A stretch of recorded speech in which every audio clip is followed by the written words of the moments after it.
Welcome to episode 349 of In Touch by iOS, the show that talks about iPhone, iPad, Apple Watch, Apple TV, Vision Pro, Mac, and related technologies. I am your host, Dave Ginsburg, and we've got a couple guests back here this week. Holden Depardo's back on the show. Thanks for being here, Holden. How you doing? Doing well. Thanks again for having me. Absolutely. It's a pleasure always having you here. Also here is Chuck Joyner. He pinched hit for us today. Appreciate your last minute jump into the show here. We always love having you. How you doing? Oh, no problem, Dave. Happy to be here. It's always fun. It's always fun, and always fun to pinch hit because I never know exactly who I'm pinch hitting for.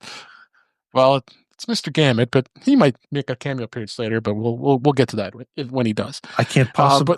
I cannot possibly move up to Jeff Gamet's slot. So just that's right. But last but certainly not least, Marty Jencius is here. Thanks always for being here, Marty. How you doing? You know, the thing about pinch hitting, Chuck, is that the people have really low expectations, so you can live up to that. Thank you, Marty. I feel so much better now.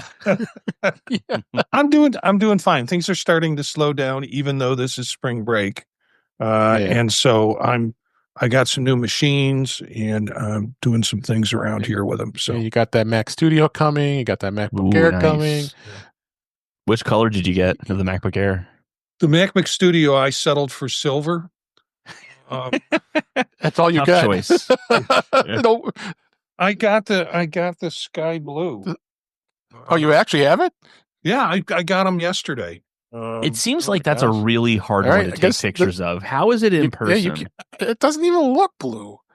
That's what I mean. Like in pictures, it just doesn't look. For that folks blue. listening, Marty is showing us the sky blue MacBook Air, and it doesn't look at all like blue. It looks kind of silvery, actually. Yeah. It's when I saw it, and I was purchasing it in the store, and I couldn't. They had it in a box, so I couldn't get a good look at it. And I looked across the store to what was the MacBook display, and from a distance and from an angle far away, I couldn't tell the difference as to whether it was blue or gray or silver. That's what everybody was saying. And so I walked up to it, and it is blue, and it's got this kind of iridescent silver to it, at least in the Mac store. But it's not overpowering, and it's not over blue. So it's pretty nice. Yeah. I've got my MacBook Air M3 is the Starlight, and it's not overpowering. But it does have that tint in the Starlight versus the space gray or the space black. Even on the space black, I have a space black MacBook Pro for work, and it's got that tint black to it, but not as the people were saying, thinking space black should be really really dark black. No, that's why we talked about it last week with space gray is now been. It's rest in peace, space gray. So a little bonus thing there we weren't even going to talk about, but thanks for showing that to us, Marty. I'm glad to see that you've got your Macs, and we'll love to hear about it once you get set up, and we'll probably talk about that next week on that part of it. All right. But got plenty of things else to talk about here. Vision Pro, This Week in Mac, and beta, and all the other fun stuff. This week, let's first talk about Vision Pro. The Vision Pro. First off, 2.3.2 was released as a fix. So for those of you who are not on beta with your Vision Pro, it's a minor update to the operating system that came out in September. It's just a month after 2.3.1. It's supposed to fix some streaming playback fixes and other bug fixes. So if you are not running the beta, go ahead and make sure you get that up to date on Vision Pro. I think much else we can say about that. But Apple did seed Vision Pro 2.4, as well as we'll talk to you about the others in a minute here. And it is available for everybody this week, and it didn't really have much at all. And I've got even the link to the developers' notes, and there was nothing to talk about, right, Marty? Yeah, 2.4.3, the beta, developer beta. I looked at the material that was on it that is in the link here, and it's really rather confusing to figure a lot of it out. So I used some magic, did some searching, and found some simple things that it was fixing. It fixed an Apple TV app. It now supports non-Latin characters in the search bar, better animation, reality kits. Yeah, Xcode. But an interesting thing about guest user mode, which I know you're excited about, is There's been some failure with it, and what they've determined is that people don't have the. It needs to, both devices need to be paired with the specific beta, the same specific beta. So when it fails, it's because those devices aren't the same. So, okay. Yeah, there's a few things in there, but nothing that is earth-shattering. Yeah. And we'll definitely explore the guest mode, because that was my I thought my big pain point when I first got it, but you just really can't hand it off. I did say last week, I'll repeat it again, that I handed it off to my wife not just last week or the week before, and she was able to put it on without any issue. And I just told her how to navigate. So I wanted her to see some of the immersive videos, and she was able to do it without having to do any registration. And then I just put it back on afterwards. And other than it scanned my eyes, because of course it couldn't scan her eyes. So, it worked fine. Did you have anything you want to add there on this, Holden? No, I haven't been using the betas, so I don't really have too much to say. Okay. Yeah. Anything else you want to add there on this, Marty? No. It's there's nothing, like I said, dramatically new with it that people would notice from performance standards. And then lastly, one of the exciting announcements, and I know, Chuck, you are excited about this because you want to hear us tell you all about it, is Metallica is coming to the Vision Pro. And Metallica has an immersive concert experience. It's coming to the Vision Pro. They plan to release it. It's featuring Metallica, and it'll be with Apple retail stores offering a preview for customers who do not have a Vision Pro headset. So there you go, Chuck. You can actually go see it at the store. Yeah, the trouble is I don't have a store, David. That's right. It's kind of far. Yeah. So Metallica's concert experience was filmed in Mexico City during the second year finale of the band's M72 World Tour, which includes full performances of Three Rings, including Whiplash 1 and Enter Sandman. That's always the one that everybody wants to listen to, at least the popular ones. Apple says that the experience provides unprecedented access to Metallica members, as well as views as close as the Snake Pit. So this could be game changing, because I know we talked about it a number of weeks ago that U2 is also going to have an immersive video coming very soon, which makes sense since they were at in Vegas at the Sphere, which I got to experience, which was absolutely amazing. So I'm going to start with Chuck. What are your thoughts on a Metallica video on Vision Pro? The song choice is interesting. Enter Sandman, of course, is obvious. One, I guess, is a little bit of a little more of if there is a slow song from Metallica. Whiplash should be the one that should be a whole lot of fun. But if you've never seen Metallica live in concert, they do a really great show, not just sonically, but also with the visuals. Yeah. So I think this is going to be, I hope it's half as good as I imagine it will be. The unprecedented access to the band, okay, that's fine if they're doing interviews. I can't get really excited about that because I'm really looking for the concert experience. Yeah. And when I do get somewhere close to an Apple store, you better believe I'll be trying to see this. Absolutely. There is a trailer that you can see right now that's out on Apple's website. I'll make sure I have a link in the show notes for that too. So, but yeah, go check that out as well. Do you have any thoughts on this, Holden? I'm not a big Metallica person, but I will say I'm surprised that U2 doesn't already have one of these, because they used to be synonymous with Apple. Well, I guess maybe that was more of a Steve Jobs thing more than anything, but I don't know. I'm surprised U2 doesn't have one yet. No, it was in the works. This movie, I only think is going to be about 25 minutes. I believe the U2 movie is going to be much longer. Yeah. No, Apple's still fully engaged with Apple. I mean, I'm sorry. U2 is fully engaged with Apple. Mm-hmm. They did an interview during the tour in Vegas at Sphere, and they showed the behind the scenes of the technology. There's a video out there that you can watch. Okay. It was pretty cool to see the back of the behind the scenes of what the Sphere was, because I got to experience most of it, but unfortunately where I was sitting, I was under the upper level, but I still had an amazing straight on view. I wanted to go down the seats and start to look up, but I got to at least see most of what I'm still got a great experience. So it was pretty amazing. Marty, what do you think?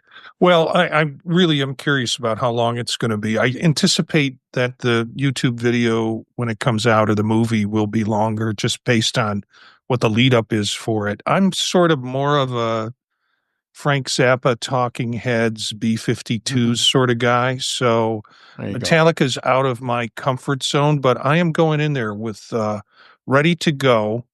And because Chuck wants to know how it is, so I'm going to go in there. The length would help me because it would tell me when I should time everything to peak for me to enjoy the show. I'm looking forward to it. I hope they do more things like this. I agree with Chuck. Interviews are you don't need them in spatial, but concerts would be very cool in spatial. So Marty, just think of the whole thing as a peak. That. Okay. When you go to the store and do that demo, tell me, because I want to come over and watch you play air guitar in the middle of the store. Man, I will shoot spatial video of that. Yeah, I'm sure you would. Yeah. Thank you very much. Yeah. So something to look forward to on Vision Pro, and it continues to evolve. I look forward to every week to finding something surprising with it, and we'll continue to see that. So let's go ahead and move on. We'll go on first. I'll talk about some pretty important updates you got to run this week.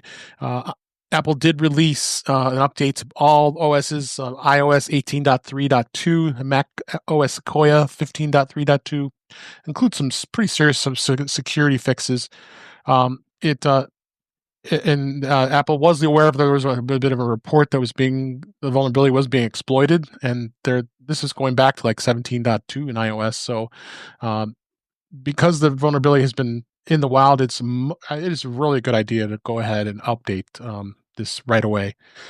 This is for both iPad OS, iOS, and Mac OS that have updates for these vulnerabilities. So if you're not running beta, make sure that you get that up to date right away. Meanwhile, there was a problem with the iPhone 16e. It has a Bluetooth audio problem with 18.3.2.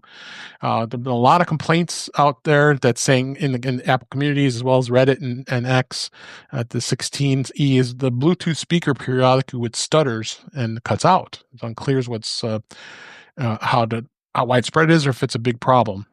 So it leads to it being the 18.3.2 update that was released this earlier this week, and it's unclear whether it will be resolved in 18.4, which is currently in beta, which is not going to be released till April. So who knows? Maybe they'll have a special update for 16e. I'm going to talk about 16e here in a little bit because I have one to talk about in a little bit here. So Marty has one too, so I'll give you a little bit of more insights on that. But any thoughts on this at all? I mean, this is a typical thing. What Apple discusses, doesn't even address it until it finally becomes a big, huge deal.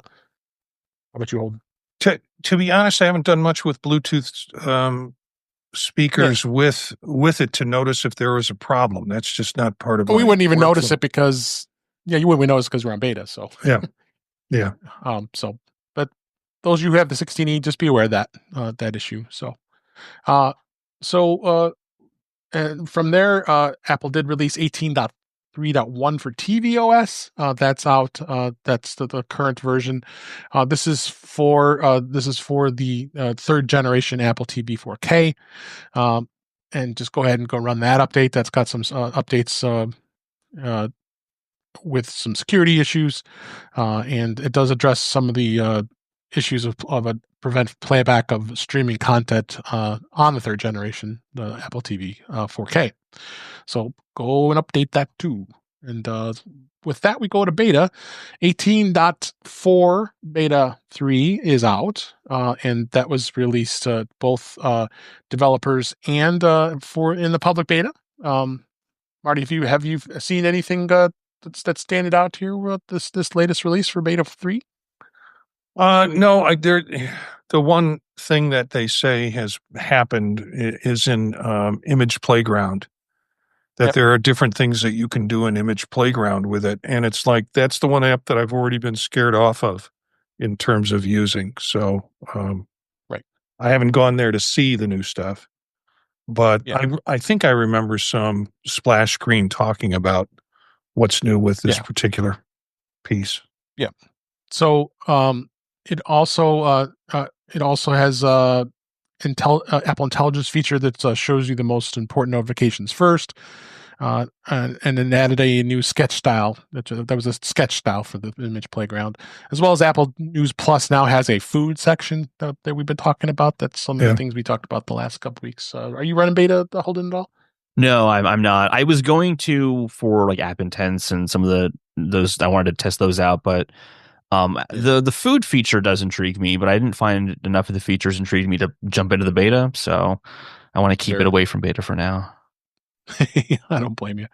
Chuck Iron, he always avoids beta, so I'm not even going to ask. It's just listen. I appreciate all the effort you guys put into all these things that are not ready for prime time. So thank you, because you're helping me.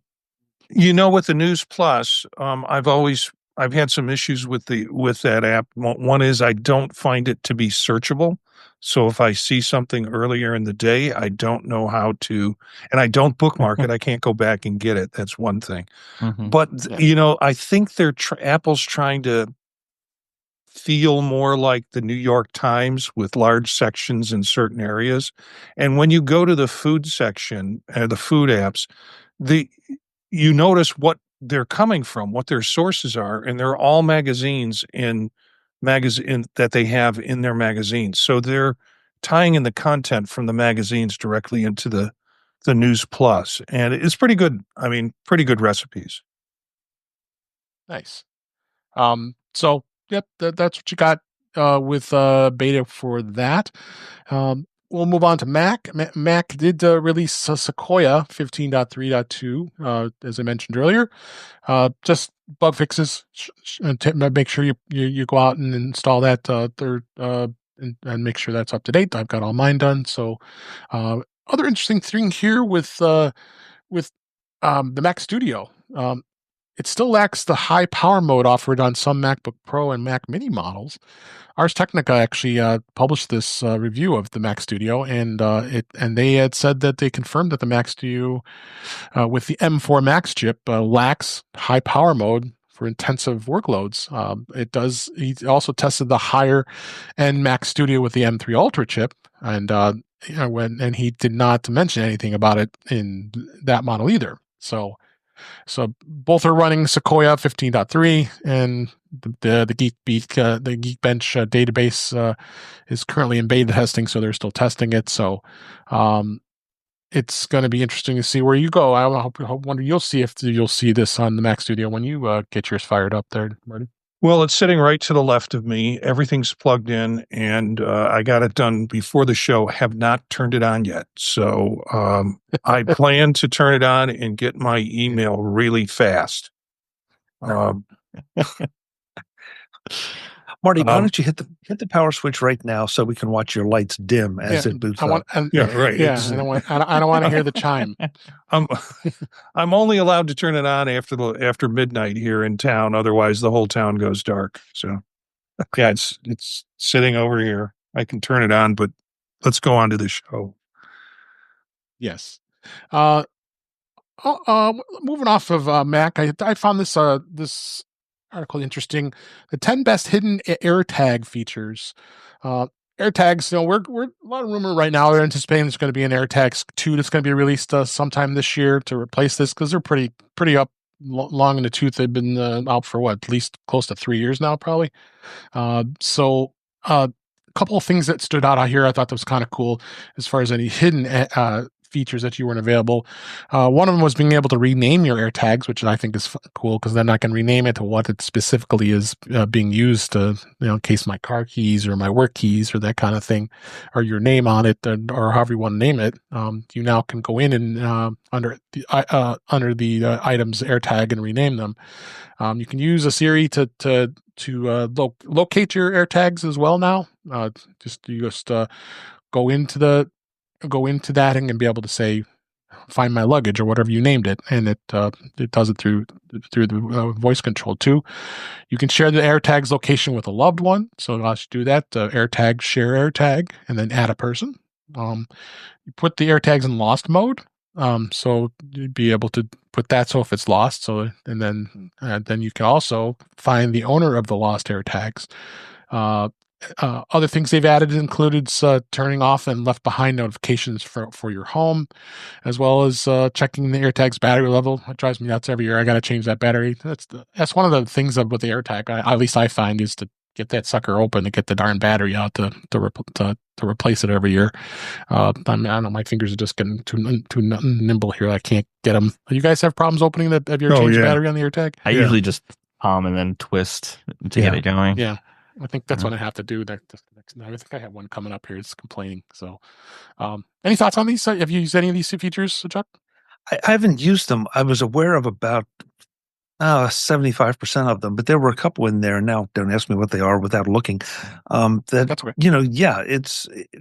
These. I love these kind of articles because usually there are one or two things that you think you know everything, and then maybe you missed an update or it just was a feature that didn't interest you, but at the time, it makes you aware of all the capabilities that these devices have. So I too read this. Actually, I read this article at dinner and thought, I may have known that, but I think I may have forgotten it too. So yeah, I kind of did too. Yeah. I rename them. Oh, go ahead, Marty. Yeah, I rename my AirTags as often as I rename my children. I'm constantly taking them off of bags and going, I'm not going to take that bag. Let me put it on this bag. And then when I actually go to find the bag in my AirTag, it's not the bag that I have, but it's the empty one that I left in my closet. So I quickly learned to rename them to add in whatever piece of luggage or bag that I have them on. So, okay. So you rename your children very often. Yeah, I do, and I put AirTags on them. So that's too funny. So that's definitely interesting to see what happens here. So, the article in here we put in here. You need your update. When this was put in on the 13th, which is actually today as we record this. And I don't know if someone put this in here or not, but I did, Dave. Yeah.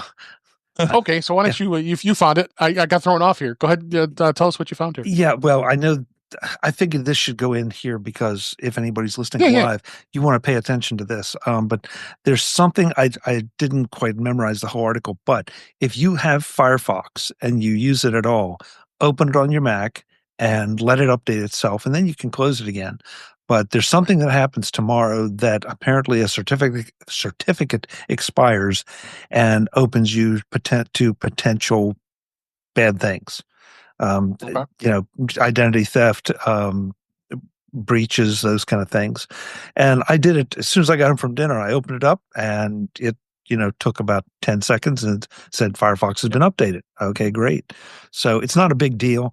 And it does not apply to iOS either. It's just the Mac. Yeah. But it's so timely. I can't, in some ways, I can't believe that we didn't hear about this until today, since today's Thursday.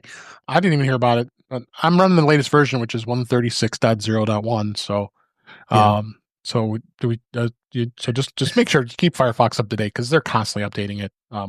I'm a big user of Firefox. I enjoy the browser, and I use it most of the time. But I mean, I use Edge. I use Edge at work only because I live in the Microsoft 365 world. So I find Edge to be better for that. But Edge is a good browser too. With Chrome, I'm trying to just kind of abandon Chrome, and I haven't really used Safari much lately. I should. I know Apple's browser is pretty good, but I just got so used to Firefox, I decided to stick with it. I mean, it syncs my bookmarks and syncs my settings and, all that stuff and the cloud. And I've had great luck with Firefox. And so, but I use it for some specific purposes. And so therefore I don't always open it. And when I saw this, it's like, okay, I don't know exactly how far the exploit could go, whether it would just be in Firefox or whether it would theoretically you could have a problem with your Mac, but listen, just open it 10 or 15 seconds and you're covered. Yeah, absolutely. Anybody want to add on that? Do you guys use Firefox at all? I don't, but just always do updates. Always do updates. I don't understand when people hold updates forever and then just do it. You're going to have to do it eventually anyways. Just get it over with. Yeah, I just opened it and tried to look for something to push to do the update and did a search in its settings, and it's there was a link in there to close it and force an update. So I close it, force an update, and it just came back up and it says your Firefox has been updated. So good. So I want to talk a little bit about the 16E. I've got one here that's I think it's a pretty nice phone, to be honest.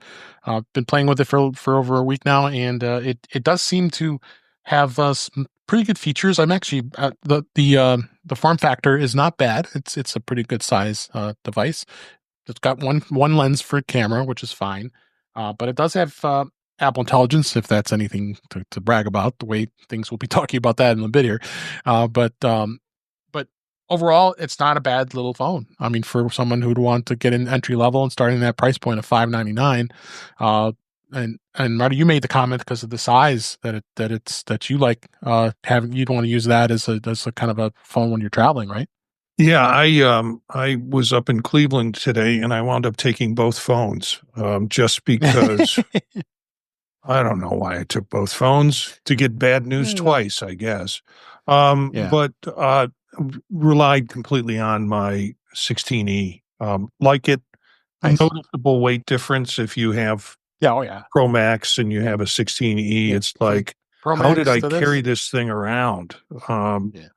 And I like that we don't have the camera bump in it because that seems like it hangs up on everything that you see. It's the best looking rear on an iPhone. It just is. Yeah, it's very clean. Exactly. If you look at it.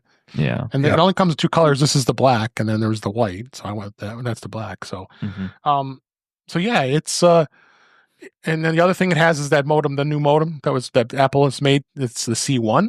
I haven't. I probably could explore this a little further, and to see where that goes. I believe this is the first of many in the future that they're probably going to be going with this. It's its own in-house modem, so trying to get away from they got away from Intel, so why not get away from Qualcomm? So it'd be interesting to see where Apple goes with that. Storage wise, it goes with the 128 and 256. This is 128. That was plenty, and now they're offering 512 for this as well, which was sorely needed, especially the SE never had anything bigger than 256. So, but not much else difference as far as that goes. It's got the enough horsepower to do Apple Intelligence, but overall, I think it's a good little phone. If somebody is in the market to get a iPhone that's going to be just a good daily driver and don't really care much about all the bells and whistles that the 16 and the 16 Pro have. I mean, you don't have the camera control button, but you do have the action control button. They did add that, so at least you can do that. But yeah, I think overall, not a bad phone for anybody looking in the market. How do you guys feel about? I get why there's a lot of missing features. I get it, makes total sense. But the lack of MagSafe is the one that surprised me the most. How do you guys feel about that? Because you guys are like Apple ecosystem guys. Like you aren't just. It's not like just a phone and that's the only piece of technology you have and whatever. Yeah, he got the case. I got the case with the ring on it, and it snaps right on. I don't have a. Okay. You got to have the ring. Yeah. Well, this is built into the case, at least the one that I got. Into the case. And, that's the official Apple case? No. The official Apple case is just is a silicone case with nothing in it. No, okay, interesting. Okay. I didn't know that. I've avoided Apple cases. They're just, I've always had bad experience with them. They're just always wear out. The article that you posted had a lot of good things to say about battery life. There's battery life. I forgot about that. Yeah, larger battery because you don't have three cameras sitting in there clogging up one end. And the other thing, they were pretty complimentary about the C1 modem. They had some good things to say about. They said its architecture is really quite genius of Apple. So it's cool. Yeah, Apple own processors, own modem chips. They're just keep going on making their own stuff and becoming sustainable with not having to depend on another vendor. Who knows? They might be making screens next. You never know. That's going to be awesome. I'm very excited about that. If that happens, it's hard. It would be surprising. Go ahead. Dave, Marty, I'm curious. Obviously, you're you feel like you could do the compromise with the feature things, but the camera always is such a big thing. It's what Apple has marketed so much because people like it so much, and and I feel like, at any given moment, if something happens in front of me that I want to capture, I want the best camera that I can have with me. This is convenient. I'm not going to tote around a DSLR all day.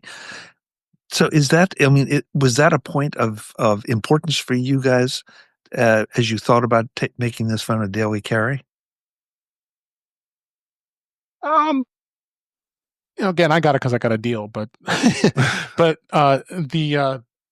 the fact of the matter is, yeah, I could see someone using this iPhone as a daily driver for photos. I mean, it's got a great camera. I mean, we're all, most of us are spoiled. We've been using the Pro Maxes for quite some time, and then the lenses every year have just vastly improved. I mean, the 16 Pro Max has absolutely amazing camera. I mean, if I'm out all the time, I want to make sure I have that bad boy with me all the time when I'm taking pictures, for sure. So, I mean, just for work and for play and being able to get what I need and having good quality photos is just such a must.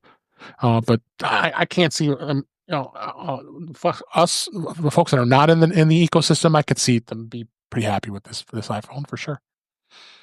Yeah, I think that any of the challengers will talk about that the camera's not as good as their camera. I live in what is beginning the Great Plains, so spatial photography. There's not a lot of dimensionality for me to shoot in terms of spatial photography, so I find it hard pressed to go, ooh, I want a really good picture of this. Most of the pictures I take are pictures of stuff I don't want to forget, like the serial number of this or that. So this camera does the functionality that I need. I'm not a big picture taker. Doing vision profiles, I'm interested in the spatial photography, but that's not my driver. So the photography was low on my list, but I know it's a good camera, and for the purposes that I use it for, it'll be functional. So. Yeah. Yep. So, all right, that's the 16E. Let's talk. I wanted to go back and talk a little bit about a follow-up, talking about the fact of the matter of being able to merge Apple accounts. We had quite a discussion this a few weeks ago. Apple about 15 days ago released a tool, allegedly, that allows you to migrate your purchases from one Apple account to another. Sounds simple, right? Well, the primary requirement is that you must be logged into both Apple accounts on the same iPhone or iPad. Well, the only problem is there's also a secondary quandary that you'll have to deal with, and he gets more words here that that also has to have as well. Whereas there was so many requirements that you had to go through that it just became, do I really want to do this? So, and I found this out the hard way that this is going back years ago. I mean, when we all had two Apple accounts, and one was for purchases, one was for your backup and your iCloud, because we wanted to keep things separate. And look, it's biting most of us here. And I have a Mac.com account. I don't want to lose that. So I moved it over the hard way. I just keep both accounts live, and whatever purchases I have on my other Apple ID, which is a Gmail account, I use that. And then now going forward, I'm just doing all the new apps onto the Mac.com account. Especially the fact that I have a license for Final Cut Pro on my other Gmail account. I'm not going to be paying for that again. So thank you very much.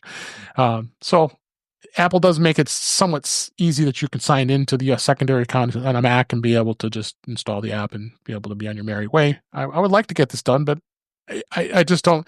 After this article, I'm at a point now where I just don't think I want to even bother anymore. There really hasn't been any discussion about it since, and it's a shame because I think a lot of people want to do this, but Apple just still hasn't. As smart as they are and all the innovations they have, they can't figure out a simple thing like this. It's obviously an issue. Anybody have any thoughts on this? How about Holden? I've wanted to do this for a long time too. And when I heard about it, I just kind of thought immediately, like, let me just wait and just let some people mess up their Apple accounts before I mess up my Apple Oh no, I account. didn't I even don't want bother. I tried it. It tried it. It warned you that you can't do it because the other account had to be signed in, or the purchases were. I mean, it was just some convoluted thing. I gave up. Yeah. I even went on and talked to. I went on to Apple Support, and then there were no help. One of the stipulations I saw was that you can't have, or well, let me see if I can find it. There's like a specific set of requirements, and there's one where I'm like, I'm Right. pretty sure this is a reference to family sharing, but it doesn't actually say Right. family sharing, so I don't actually know. It was Right. you can't migrate purchases if you've set up your Apple, nope, not, oh yeah, your Apple One subscription to provide iCloud storage to a third different account. That sounds like they're referring to family sharing. Yeah. But it Because doesn't I had explicitly that. say family sharing. So I just saw that right before the podcast. I'm like, that would be a huge bummer if I Yeah. can't do it. Because I'm looking at the rest and I'm like, well, I'm definitely not a child. Yeah. You know, so I should be Yeah. fine with some of these other ones. But it's like I don't know. This is something that yeah, go ahead. Go ahead. No, Go that's ahead. it. Yeah. So yeah, I have the Apple One bundle, and I think that's the one that's the big part of this is what's causing the problem, because I moved everything over, including my Apple One bundle, over to my Mac.com account. I had it on my Gmail account, and decided before this came out, I decided just to do it I'll just stop buying anything on the Gmail account and just live with it.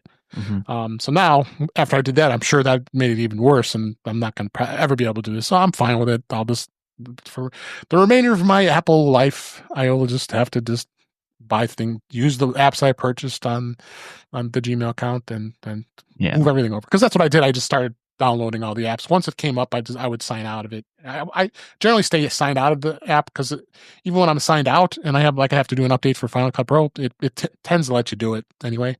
So Yeah, it does. If I have to sign in, I do it.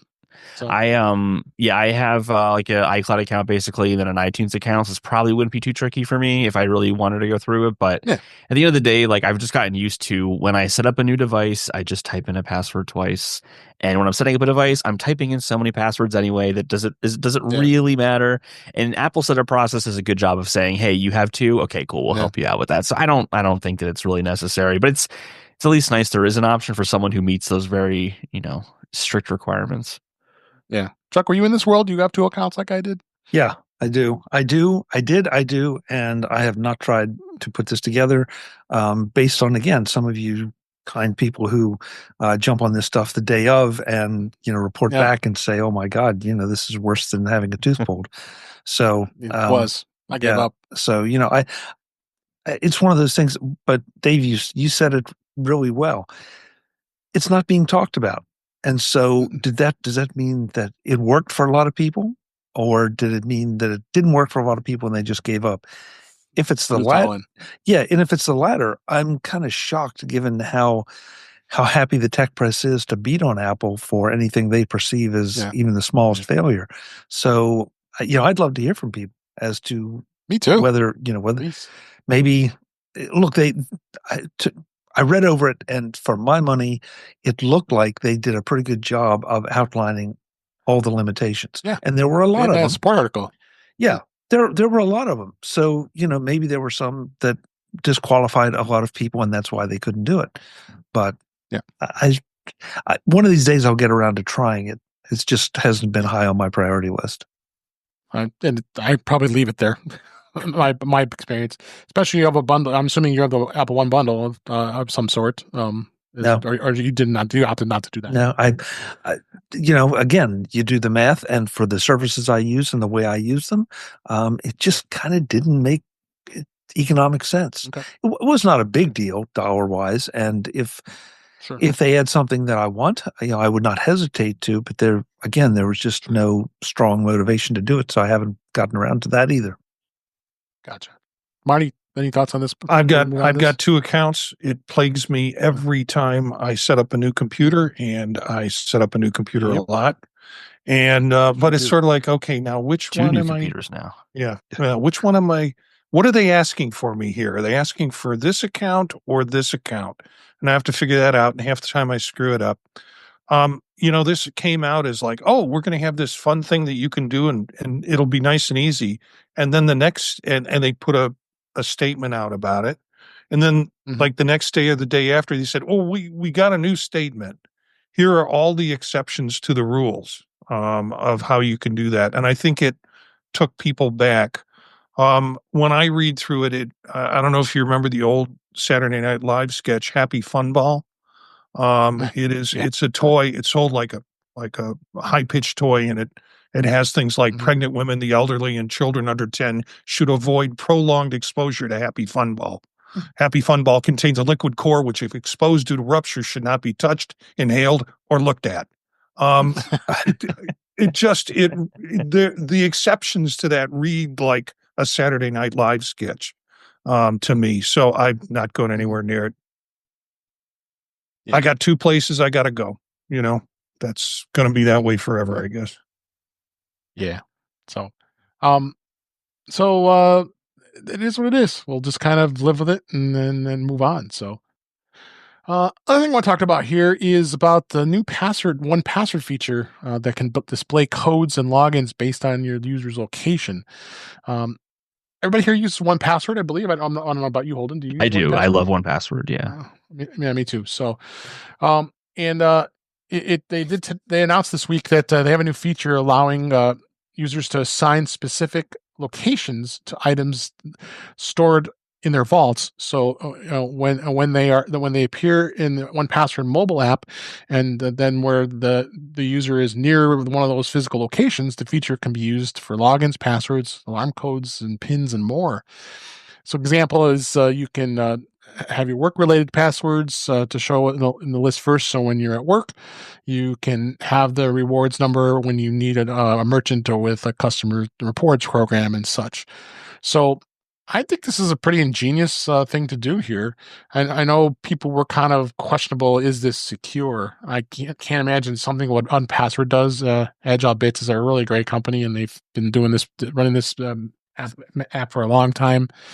Now that it's pretty much a universal platform everywhere, you can use it. So, what do you think about this, Holden? What's your thoughts with having this like this? This is a great idea. One of the reasons I use 1Password is because I have a work PC and I would like to save some of my work passwords and all that stuff there. It just makes things easier. So being able to say like, these are passwords I use at this location is actually something that I definitely will be doing.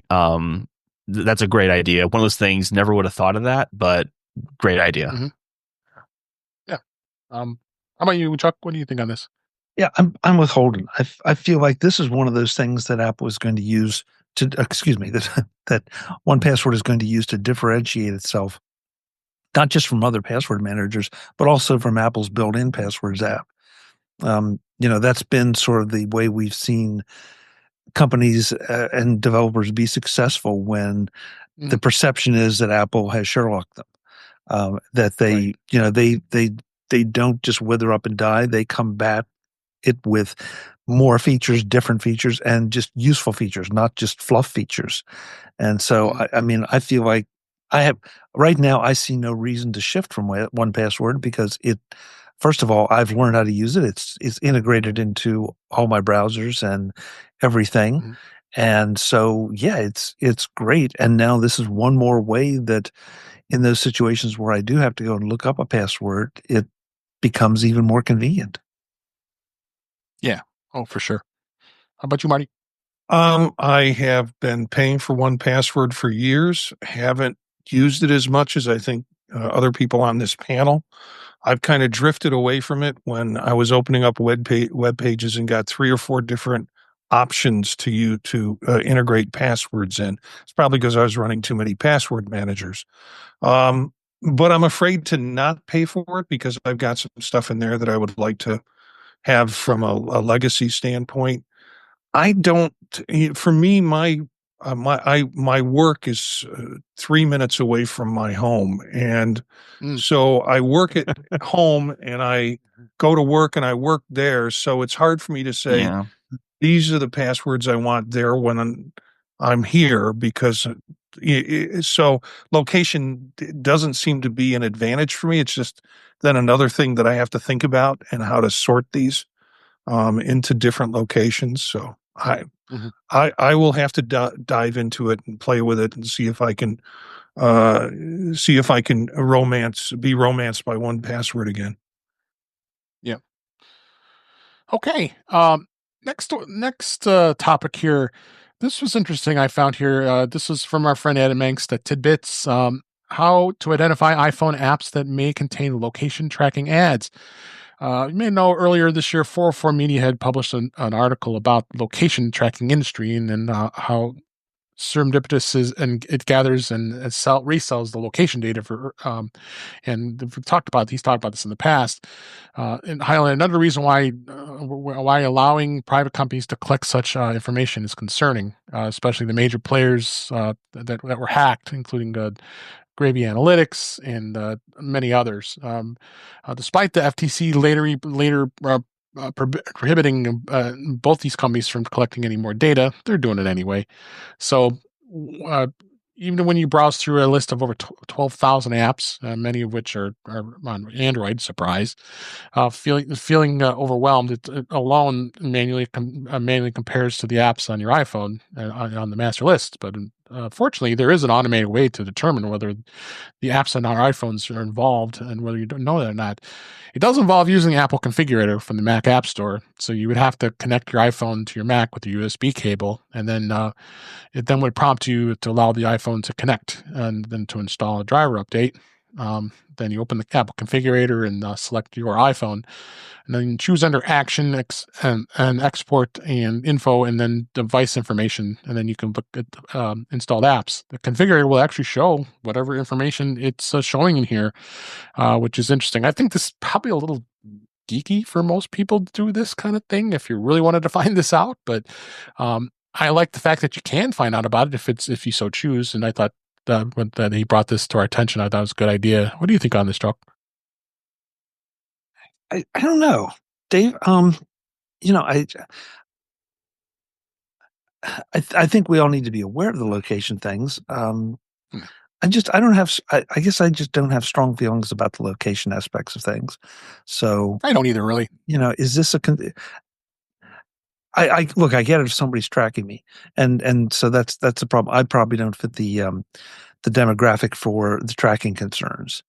There are times I'd rather not reveal my location, but yeah, this is one of those that just doesn't really affect my way of thinking or my lifestyle. So I'm a little hesitant to comment on it, other than just the general privacy aspect that, if in doubt, sharing less is better.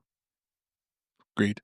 Marty, your thoughts? I agree. It looks a little geeky. I'm wondering, hey, iMazing, are you looking for something to add to your tool? This could be something that they could, because you're hooking your phone up in order to get to it anyways. I avoid putting in location information, because sometimes it's like, why does this thing need my location information? Now, if it's a tracking thing or a maps app or something like that, yeah, that's helpful. But so many apps ask for location, I really just don't understand why. So I'd be curious to see this, but I'm afraid if I set it up and tried to do it, it would be kind of beyond my strength to do it. So let's see if the third party comes in and adopts something that's functional like this, or even iMazing for that matter. Yeah, that's anything you want to add, Holden? No, I agree. Like, it's interesting, but I'm not going to go through all this just to find it out, especially when I assume that so many of these sites are looking at my location anyway. I know I can do my due diligence and disable location services, but I kind of feel like that only goes so far, because there's still ways that these companies can work behind the scenes to work with other companies and partner with different data sets that they have. Your carrier will have your location, even if you turn location services off. So like, this information's out there anyway, and they'll make money. They'll behind the scenes sell your data to someone else. Like, it's out there anyway. Yeah. All right, let me move to a couple news stories here before we get close to wrapping up. I wanted to talk about a few things here. Pocket Casts, one of my favorite podcast aggregators. I mean, I pay for it. I think it's really worth supporting the developer, and they have a pretty amazing app that allows not only audio but video for aggregating your podcasts. And now they've opened up their web player to everyone. You don't have to have an account to listen, and you can listen to the podcast and try it out. You can download a Mac or Windows desktop version if you sign in, and then of course you'll be able to have your favorites, but won't have as the features of what it does with the paid version. But I think this is a great app, and then being able to try it out. It's one of the standard aggregators. You have Pocket Casts and Overcast, and of course Apple Podcasts, and there's so many others. I think this is a great, cool thing. Anybody here use Pocket Casts besides me? I don't. Yeah, I do. And what do you think about this? I think it's pretty cool because I spend more time in front of my desk with my desktop than I do necessarily with my my mobile device. So to be able to do and manage podcasts through Pocket Casts on the web, sounds pretty cool. And I think it's going to entice people once they use it on the web to look at investing in the app. I think it's an annual cost of $39.99 for the plus version of it. That's what I just renewed it. Yep, I think it's worth it. So, what's your podcaster aggregator of choice, Chuck? Overcast. Overcast, for one really big reason, that Marco has done an amazing job of making podcasts faster to listen to if you train. So you can cut the silences out between words, and this is all programmatically done. So you just throw a switch and it does it. That and the algorithms he uses to speed things up are more listenable, at least for my ears, than anybody else's. And I like to listen to things at higher speeds because you can get through more. And I have a bad habit of subscribing to a lot of podcasts. So me both. Yeah. So, the more that I can condense them down and look, I don't want to turn them into something that just, I can't understand and just play them to say I played them. I want to be able to hear them and follow the conversation. So there's one other thing too. There's one other thing I should mention about Overcast. If you have an audio track or an audio book or something like that you own, you can upload it to Overcast and have those same algorithms applied. And it makes a huge difference. Audible has some higher speed playbacks. It just, in my opinion, it's not as good as the algorithms Marco has developed or is using. So those are my killer features for Overcast, and why it'll be a long time before I move away from it. Great, that's awesome. Welcome. Well, look at this. We got the pleasure of having Jeff Gamet join us right near the end of the show, and I'm always happy to welcome him anytime to be here. How you doing, Jeff? Thanks for being here. I'm actually catching my breath right now. I have literally been in this space for about 3 minutes, which is how long it takes thank you. to get my computer set up and everything plugged back in and connected. So thank you for being here. Well, thanks for having me. You can find me online at we got a couple stories for you still here. So next story I want to talk about here real quick is about T-Mobile. This is actually affecting me. T-Mobile is raising their prices, and here's who's affected. They have announced a new round of price increases that's supposed to go into effect next month. This time around, the company's raising prices as much as $5 a line for subscribers on many of its legacy plans, which I'm on. The carrier says this is a continuation of a price hike that it began rolling out last year, and that customers with the price lock are not impacted. Of course, I apparently didn't have a price lock. As usual, T-Mobile is being incredibly cagey about the exact details of who's impacted. Well, I'm on the Magenta plan. That's an old legacy plan. There was also the Magenta Max and T-Mobile One. Those are all affected by this as far as Reddit goes. So it is what it is. I mean, I'm going to ask them because I was looking and comparing to their no Go. I think it's Go 5G plans now, and I hate switching because I had such a great deal because I got 6 lines on my family plan. So, but this is not surprising. I mean, I still like T-Mobile. I think I've had a really good experience with them. So I'm not complaining too much. Jeff, you're here. What do you think about this? Isn't T-Mobile the company that said they weren't going to raise your rates? Yeah, it is. No new taxes. No new taxes. Right? Yeah, exactly. Read my list. Yeah, exactly. This seems like a really great way to make sure that all your customers are happy and avoid that whole problem with customer churn that cell service providers are always trying to reduce. Yep. Wait, it's the other thing. Yeah, that other thing. Any other thoughts, Chuck? It's inevitable.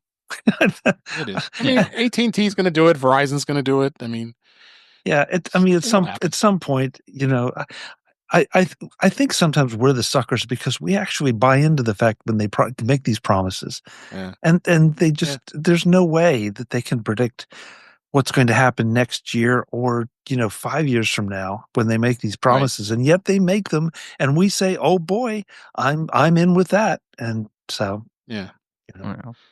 I think Marty? all the companies are being driven by the price of eggs. So it costs more. There you go. They good one. need their eggs. And Dave, I know you speak so glowingly about T-Mobile all the time. It's like Dave should be a spokesperson do. And so it's easy to kick a man when he's down. So let's all kick him hard. Well, they're offering me another free line, so I might go take it just out of spite of it. Wait, hold on. So they have to raise everyone's rates because they're not making money, but they'll throw in free lines to keep you there. I've got 2 right now. I got to throw one right now. There's a disconnect with the logic somewhere in this process. I agree with that. No, I do agree with that. No, there's not, Jeff. It's because it doesn't cost them anything to give you a line. Yeah. So Jeff, it's only for the new suckers, not the old ones. Oh, right. Okay. Yeah. Exactly. All right. And I saved this last story for last just because I knew Jeff was coming and I thought this would be a great topic to wrap the show up with. And John Gruber, we always thought has been the big Apple fanboy of all these years during Fireball, has shared some pretty strong worded comments about Apple's delayed personalized Siri features and again, he's always been the well-known pundit. He's always talked to all the folks at Apple all the time. So in a blog post, it's called "Something is Rotten in the State of Cupertino." Gruber says that Apple's credibility has been damaged by the delay. Keynote by keynote, product by product, feature by feature, year after year, Apple went from a company that you couldn't believe would even remain solvent to by far the most credible company in tech. But Apple remains at no risk of financial bankruptcy, and the fact that it is the most profitable company in the world, but their credibility is damaged. Careers will end before Apple might even return to the level of, they say, when it comes to believing the credibility of the company and earning the start in June of 2024. So basically what he's talking about in a nutshell here is the fiasco that's taking place with the announcement that they still are delayed with the features for Siri and Apple Intelligence. Apple says it was going to be ready by this time. 18.4 is in beta testing right now. It still isn't ready for prime time yet. And honestly, I think Tim Cook should address this at some point because, John Gruber has been quite the vocal supporter of Apple. I mean, he's every WWDC he always has his talk show and talks to Craig Federighi and Jaws and has them on the show every year, and then they go through stuff and I always thought that they were a good thing here, but he kind of has a good point. I mean, why is it taking so long? Maybe Apple should not have said, okay, we're going to have Apple Intelligence ready to go. I mean, we know that they're a perfectionist, but why are they going to say things that they can't meet? We're at now the 4th variation of iOS 18. Why can't it be doing here? So, like I said, I saved this for last for you, Jeff. I want your thoughts of what you think where Apple's going with this, and what are you Gruber's thoughts? I don't know. I really built that up, didn't I? You did. That was fantastic. Okay. Yeah. So here's the deal. And I'll give you the spoiler part first, and then I'll talk about why. Gruber's right. Spot on. Absolutely. He nailed it. Okay. So here's my take on this. I have been feeling like Apple has been stringing us along with their whole AI assistant automation thing for a long time.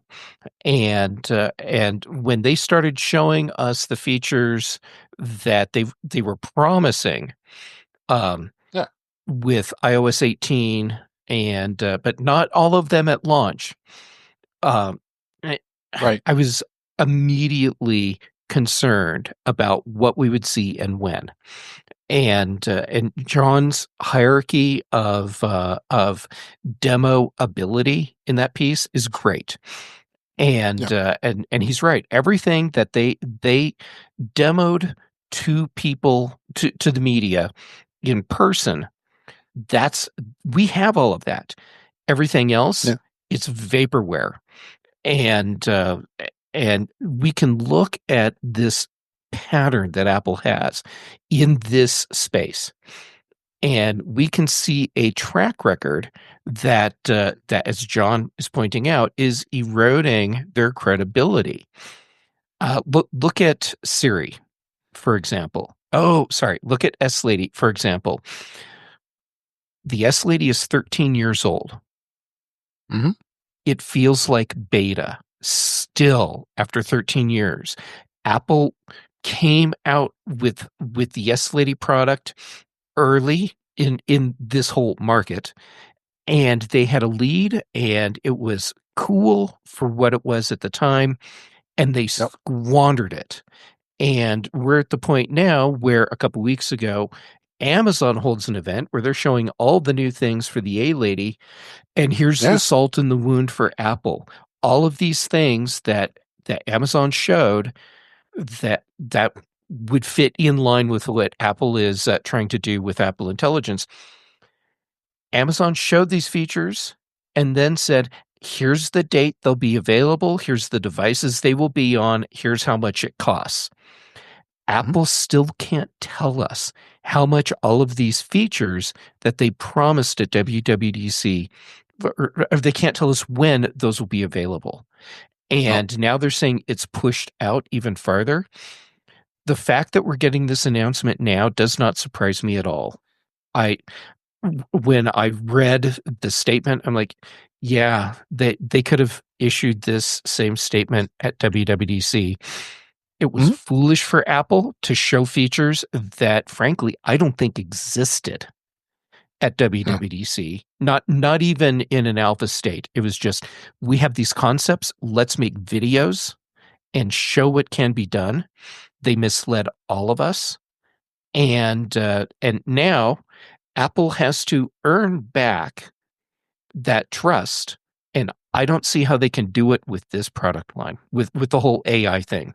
They have failed, and they have scrambled to try and get a foothold in this space that makes investors and journalists happy. They have lost their focus on this part of their product lineup, and it is going to hurt them and their credibility. It already has. It will continue to do that going forward. Good insight there, Jeff. Holden, you brought this to my attention. I knew about it, and you suggested it, so I wanted to make sure you got get you in on this. I was going to say I agree with 100% everything Jeff just said. This is a huge deal. I also wasn't surprised that the features got delayed. That's kind of why I didn't go into the beta, because I'm kind of like, okay, I'm looking for those features, but they weren't there. So I'm like, okay, they're going to get delayed. But I think something Gruber points out that is really important is that Apple doesn't do this.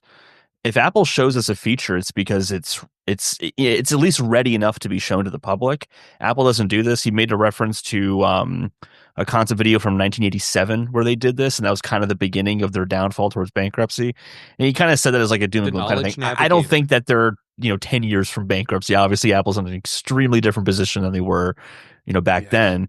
But it really does kind of show that there is something within the culture that is giving, and that's a very, very bad thing. And I feel like I don't like playing this card because I think it's kind of cheap, but I do think it's very applicable to this. This would have never happened under Steve Jobs. If this was Steve Jobs, we would have gotten a look at just the features that have been released so far. And he also probably would have released a thoughts on AI, article that he wrote kind of saying the industry is not being honest about this technology. A lot of the stuff is being overblown. We're taking our time. This is what we have right now. Right. Look forward to the future. In terms of how they make it back, I think this is how they make it back. Because if they're going to show off iOS 19, this massive overhaul, they need to have people's trust in that. Right. They just need to. I think part of the issue here is that in 2020, I don't think they did this nefariously because of COVID, obviously. They had to, is they started doing no more live demos, the demonstrations or live keynotes for WWDC or any event. But instead, they went to the kind of pre-recorded, and that's allowed them to have this fudge factor to kind of get away with this, where they wouldn't have really, it would have been much more obvious last year if this was a live stage demo and we just didn't see anything of app intents or, personal context and that kind of stuff. So I think what they need to do is go back to live shows, at least just for WWDC, the software event, because this really hasn't been a problem for hardware, and show things live. I think that's how they can make this up, at least right now. It's like I think it's not a small thing, but in the grand scheme of the scale of this, I think it's a small thing that they can do that will, help with this. But if Gruber's saying this, it's bad. It's bad. Yeah, it is bad. Hey, Holden, can I build on what you're just saying? Yeah. As long as I'm here and I'm just suddenly taking over the show. Holden, okay by me. You're right about what Apple needs to do to help start building back credibility and trust. I think they need to go farther than that, though. I think Tim Cook needs to stand on stage at WWDC and do a mea culpa.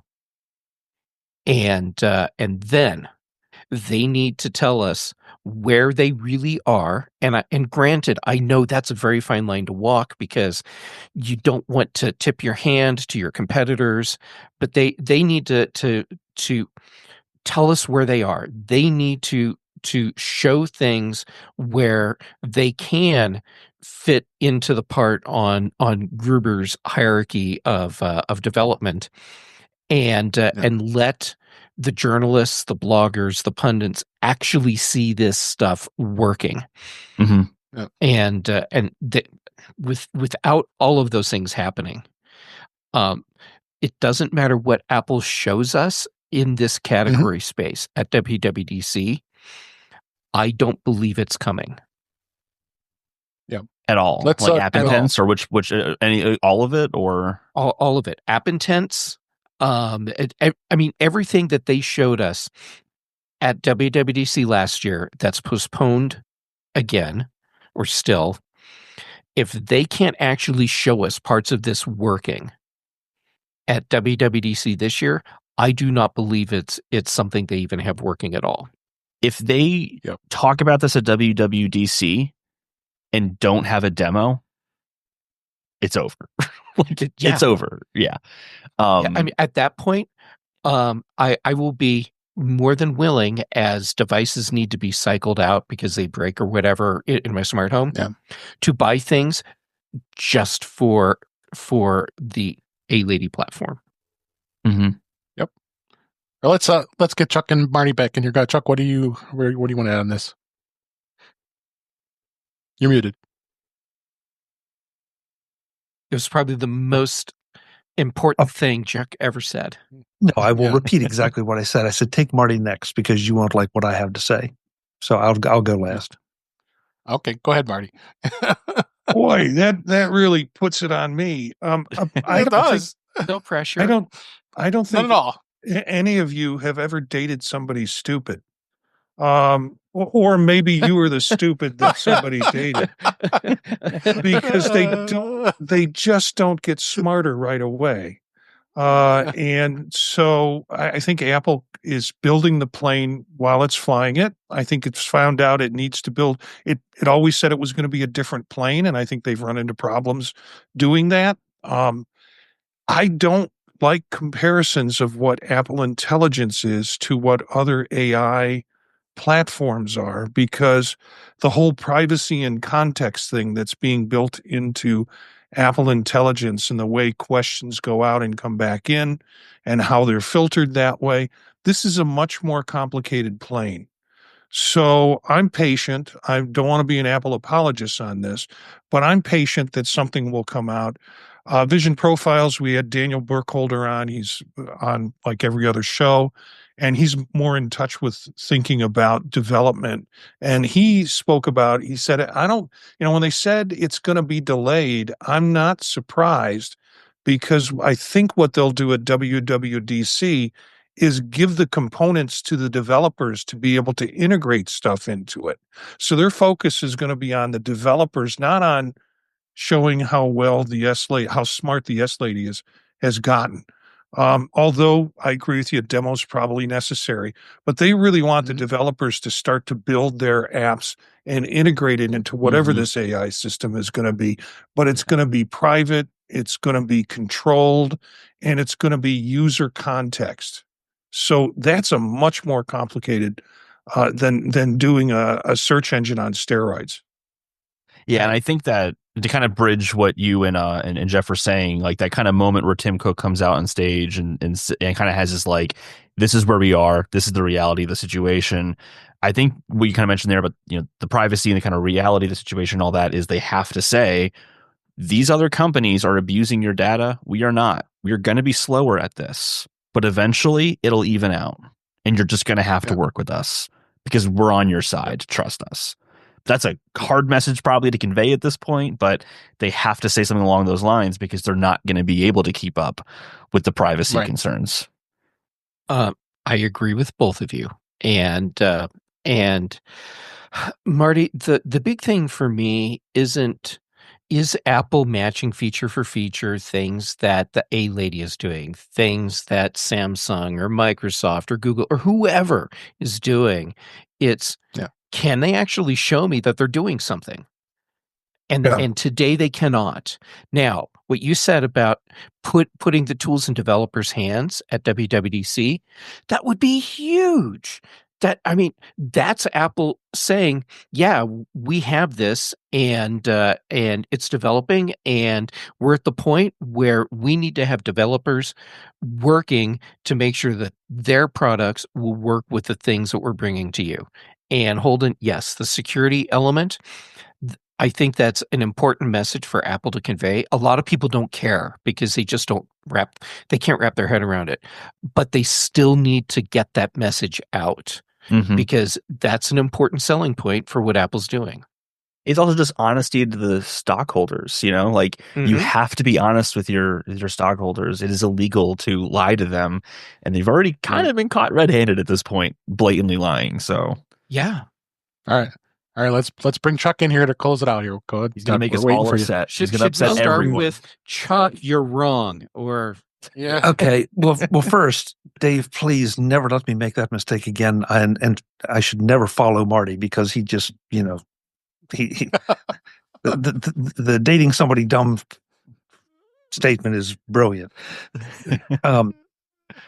So I got to pick on a couple points that some of you have made, and then add some of my own. But first of all, Gruber really got up on the wrong side of the bed this morning. Wow.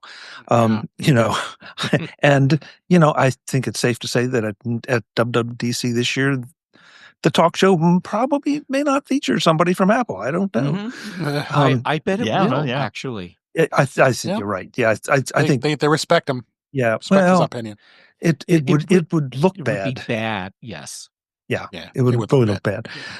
Jeff, I'm going to pick on you because first of all, as I recall, you were the one who was, you were really unhappy with the A lady for quite some time.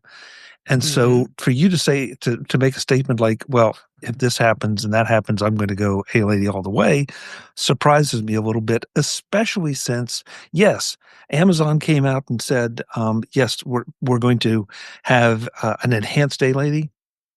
And this is the date and all these wonderful things. And we still haven't seen it. And I used the example of the Fire phone. It was supposed to be this killer phone and it snuffed. Well, It's an understatement. The Fire phone. Ugh, You know. holy forking shitballs. We talked about that. But yeah. isn't the date that the new A lady features are available for the newer devices coming up in a couple days? They gave us a very specific date. Oh yeah, but that doesn't mean that the features are going to work. I mean that's kind of not. But if you're ballsy enough to say it's here, here's the date, and here's the devices it runs on, you're at least confident enough that you have developed some product that you can show. Yeah, well, that's what they did with the Fire phone. And it flopped, but at least they had a product. They had a product. Okay.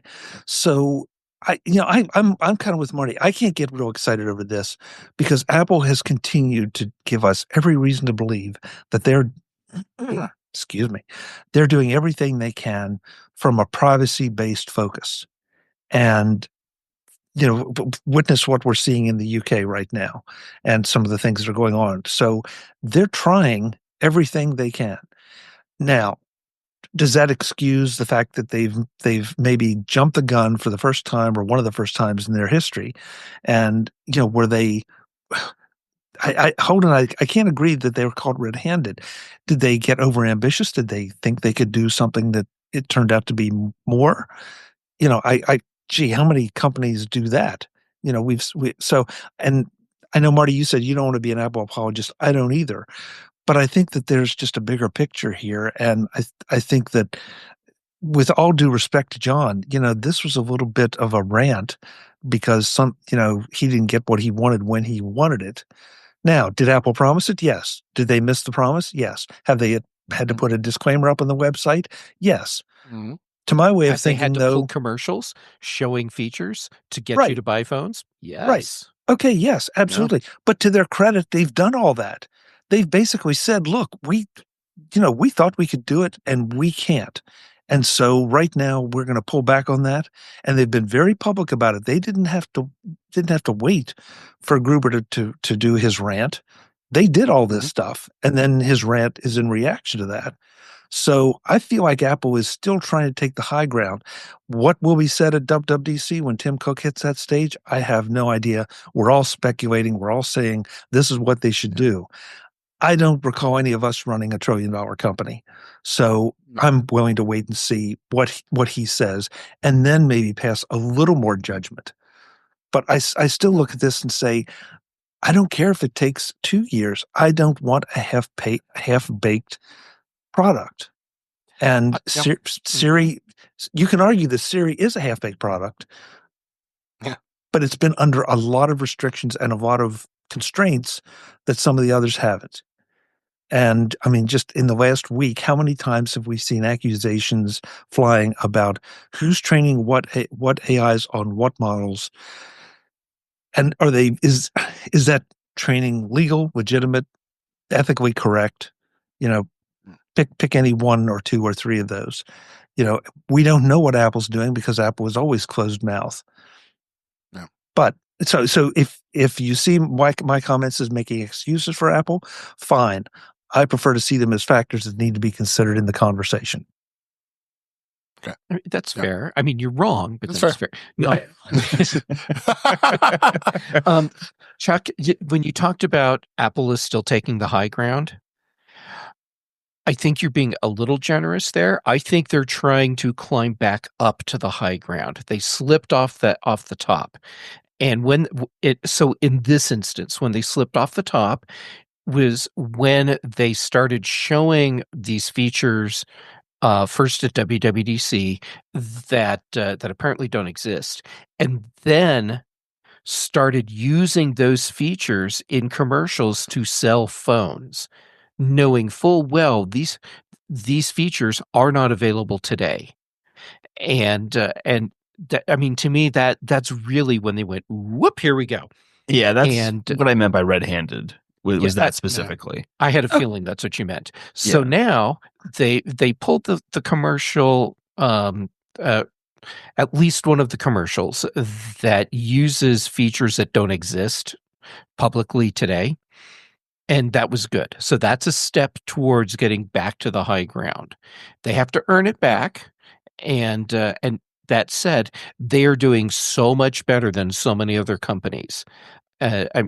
Seriously, how many companies out there are letting us be misled either by their actions or their inactions into believing they're doing something when in fact they're not, or they're doing something and they're letting us believe they're not. Yeah. Let's go. You get the final word, Chuck. We're going to wrap up. Well, I don't know if there's a final word here, Dave. Because Jeff makes some great points, and I like the idea of saying that they're maybe climbing back to the high ground. We can talk about from a business perspective why they made the decision to release those ads, and sure, you can see it's real simple why they wanted to sell phones. Well, of course they wanted to sell phones, but I've personally have a real hard time believing that somebody said we're going to go with this knowing that we can't deliver this in any kind of reasonable time frame. I believe that a business decision was made, and unfortunately the technical part couldn't be followed up with. And so until I hear otherwise, I'm going to give them the benefit of the doubt. I'm going to recognize that yes, they did slip. They went a little bit out of character, and Marty, I have dated dumb people, and so I'm right there with you. All right. That's a good way to wrap it up. Right, that comment right there. Let's go ahead and wrap up. What a great discussion. I really appreciate all of you. That was really great. I knew this was going to get very lively, and I appreciate all of you for giving us some great insights on this for this week. So let's go ahead and wrap up. That's a wrap for this week. Please send your comments, questions, and suggestions to our email address, which is feedback@intouchwithios.com.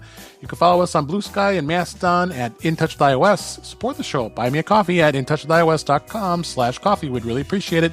You can become a patron of the show by going to patreon.com/InTouchWithIOS. We have 2 tiers available to support the show. We'd really appreciate it. Make sure you like, share, subscribe so you're notified when we are live streaming, which is Thursday nights at 8 p.m. Eastern, 5 p.m. Pacific on our YouTube channel, which is youtube.com/InTouchWithIOS. A little bit of a few lurkers today. Didn't see too many people, but I'm sure they enjoyed the show. But you can be out there watching us live. You can also go to that channel to watch the current and past live streams, as well as listen to past shows. Visit In Touch with iOS magazine on Flipboard, where many of the topics we discuss are flipped into this magazine. The link is in our show notes. You can subscribe to the show in your favorite podcatcher, including Pocket Casts, Overcast, Apple Podcasts, many others. But better yet, go to our website, intouchwithios.com, where the links and all the ways to listen to us are there on their site. I am Dave Ginsburg. You can find me on BlueSky and Mastodon at DaveG65. Holden Depardo, any place you want to advertise or want anything you want to talk about? I appreciate you being here. Thank you. I don't have any social medias, so I'm in the real world. That's it. Probably healthier for it too. Healthy, very healthy. Disconnected, let me mix it up. Healthier. Yeah. Let me mix it up here. Jeff Gamet, thanks for coming here just to give us some great insights on this topic at the end there. Where can people find you? Well, when I'm not busy developing new features for Apple Intelligence, you can. So it's your fault, Jeff. Yeah. Now, do you see why I'm so touchy about the whole thing? Yeah. Okay, social medias. I'm Jay Gamet on everything, and I'm, except for LinkedIn. That's where I'm Jeff Gamet, because for whatever reason, yeah. I have no idea why. I honestly have no idea why. But anyhow, Mastodon and Pixel Fed and BlueSky. That's where most of my stuff is going right now. And then for shows, Chuck, well, at least up until tonight, has let me join in on Mac Voices Live. And Dave, thank you for letting me join, even though I'm incredibly late tonight for In Touch with iOS. That's okay. British Tech Network, The Big Show, on Thursdays, Mac Show on Fridays. Brian Chaffin and I do The Context Machine, and Patrice Brandamore and I do Retro Rewatch. Thank you so much, Jeff. We were glad you made it any time it was. Chuck Joyner, thank you for coming in your last minute. We appreciate you, but we always are welcome here anytime. Thanks for being here. Where can people find you? MacVoices.com is where you'll find. Excuse me, I'm losing my voice after yelling at Jeff. That's where you'll find everything. A lot. Yeah, well, yeah, there is that. That's where you'll find everything I'm doing. Right now we've wrapped up our CES interviews. We're sort of playing catch up with a bunch of other things, but and starting to gear up, thinking about NAB. So come on over and see what all's going on there. And on the socials, pretty much any social you can find me is at Chuck Joyner. Thank you, Dave. Thank you. And Marty Jencius, thank you for being here. So glad you were able to make it. Where can people find you? I'm the dumb person my wife dated. Please don't tell her I said that. You can find me at Jencius, Jencius, at BlueSky, also at Mastodon. Tuesday nights with Chuck. Thursday nights here with Dave on In Touch with iOS.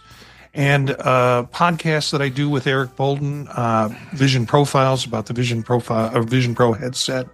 That's Monday nights at 9 p.m. And then a bunch of other podcasts you can find at the website, thepodtalk.net.